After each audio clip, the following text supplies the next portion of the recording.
Assalamualaikum and hi. My name is Nurul Husna Binti Fadzil. So today me and my group members will present about types of public facilities at terminals, station and transportation to encourage independent travel among the elderly and disabled people. So let's take a look at the next slide. So the objective of this case study to identify types of facilities available for disabled people at terminal and station. Next, we are going to discuss the impact of the tourism transportation to the social. And the last one, we are going to suggest some recommendation for the improvement of the facilities for disabled people at terminal and stations. So, the first one, as we can see in the slide, it states that most public transport stations in Malaysia are still lacking in terms of providing good facilities to disabled people. So, this causes the problems people with poor accessibility. The disabled people face more challenge while traveling and using the public transport. So, this has widely accepted that disabled people have fewer opportunities and lower quality of life than non-disabled.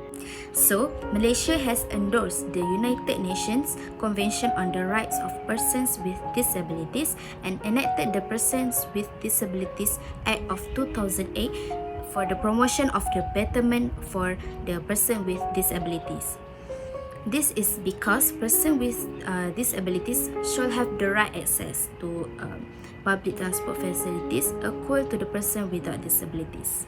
So, there are 14 types of public facilities for disabled people at terminal and station, which is disabled parking, walkway, ramp and curb, doorway, guarding block, handrail, staircase, disabled toilet, signage, elevator, escalator, and also special lane for wheelchair. So, in the slide, there are some of types of facilities, which is walkway, which is for blind people to guide them in the terminal to help them to go wherever they want with the guarding block.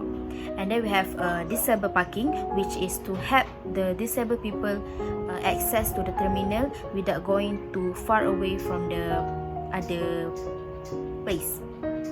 So there is a special place for parking for disabled people. And then we have disabled toilet, which is there is handrail in the disabled toilet to help elderly people get up. Okay, and then there is an emergency button in the toilet also to in case there is an emergency case or emergency incident. And then we have a signage, which is there is priority zone in the train to special people like elderly people, pregnant women, disabled people, and that is special for them. And then there's a ramp and curb. This is for a wheelchair user to help them go through into the train. And then there's a doorway, which is doorway is for there is a difference between width of the normal and there's a bigger entrance, right? The bigger entrance is for wheelchair user, and this is guarding block in the land, so it's for disabled people also to access through the train entrance. And then there's a elevator, which is for pregnant women, elderly people who doesn't have much energy to go use the staircase, so they can use the elevator. And that is all the types of facilities available for disabled people at terminal and stations. Thank you. So, in the next slide, we have public transport for disabled people. We have things that we call accessibility for disabled. So, this concept often focus on people with disabilities, obviously, or special needs and their right of access. It is enabling them to use assistive technology of the public transport itself. So, let's say a few curbs and stairs can be large barriers for disabled people. Also, loudspeaker announcements are often difficult to understand by us for people with perfect hearing. So, let's imagine for those who are deaf or hard of hearing, they may not hear them at all. And signs, no matter how well placed they are or how much information they carry do no good for someone who is vision impaired unless they are in predictable places or it can be read or touched by them. For example, we have a lift or ramp to board a bus or train. It is to make sure they they go down the path easier, and a reader board so that they know which upcoming stop. Also, we have audio announcement, but we have to make sure that it is clearly announced so that they understand very well where the next stop is. And we need to have more curb cuts. We do have a few in Malaysia, but we need more of them as public transport in Malaysia is growing bigger than by day. So in the next slide, as you can see, I put some of the example what I said just now. A bus and train with a ramp, so it will make the disabled people with wheelchair easier to go down the train or bus. And we also have audio announcement in train and also bus, and we have reader board and curb cuts. So this is the curb cuts. So we have few in Malaysia, I think, but as I said just now, we need more of them. Okay. In this slide, I will talk about impact of having facilities for disabled people. So we as a normal person, we may not feel the difficulty as much as them, but for them, it is such a blast to have special made facilities that's made for them, you know. So there are a few impacts of having facilities for disabled people. So for the first one is disabled community confident of better access to public transport. So they can overcome the obstacle because they have the special made facilities for them. So it will make their life easier. So for the second one, a disabled community will get a fair chance to use public transport. What I mean is they will not afraid to use the transport so that they can travel independently.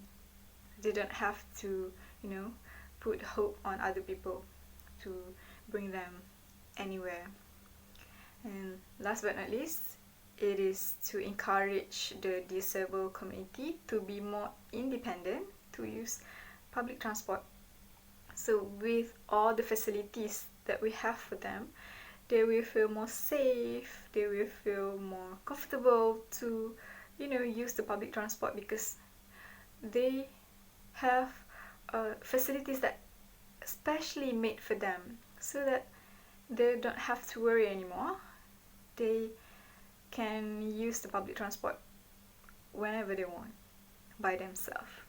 That's all. Hi, okay, my name is Shahirah Binti Manshor. In my video, I want to talk about recommendation in public transport. Okay, public transport, as we know, example in Malaysia is bus rapid, bus express, taxi, train, and others. Okay, we go to my slide.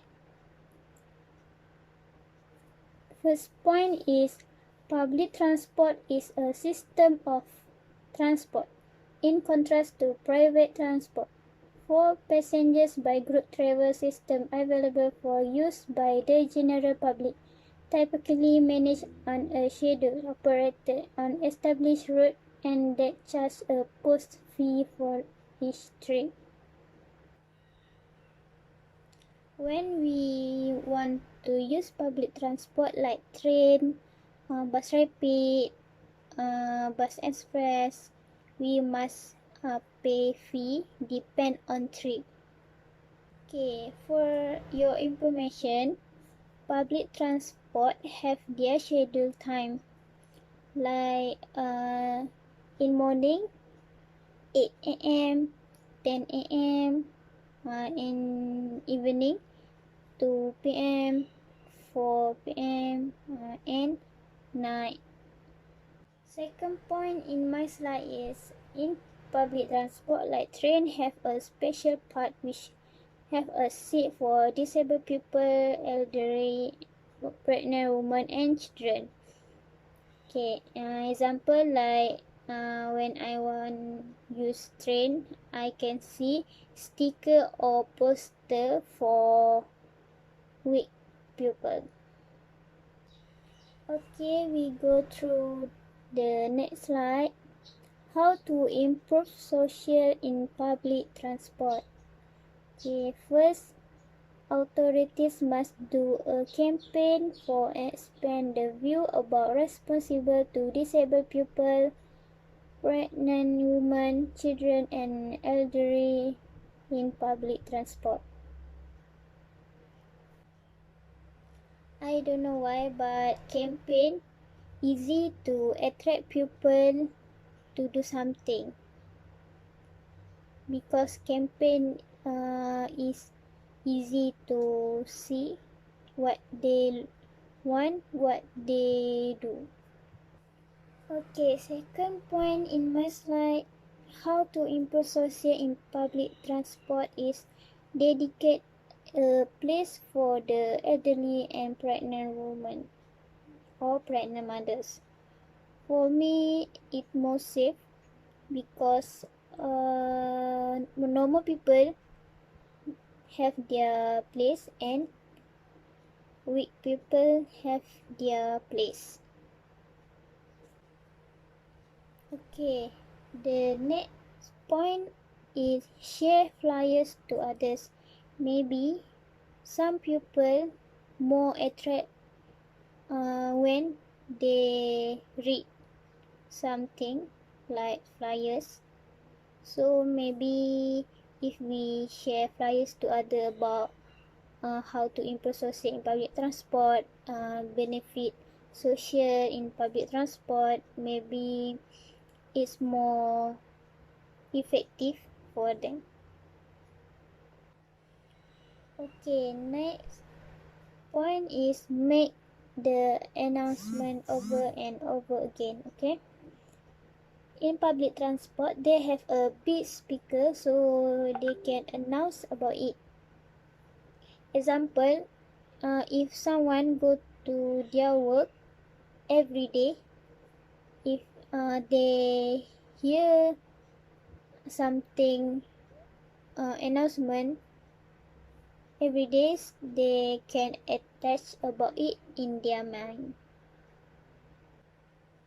Last point is paste poster everywhere about important and benefit of be a responsible pupil.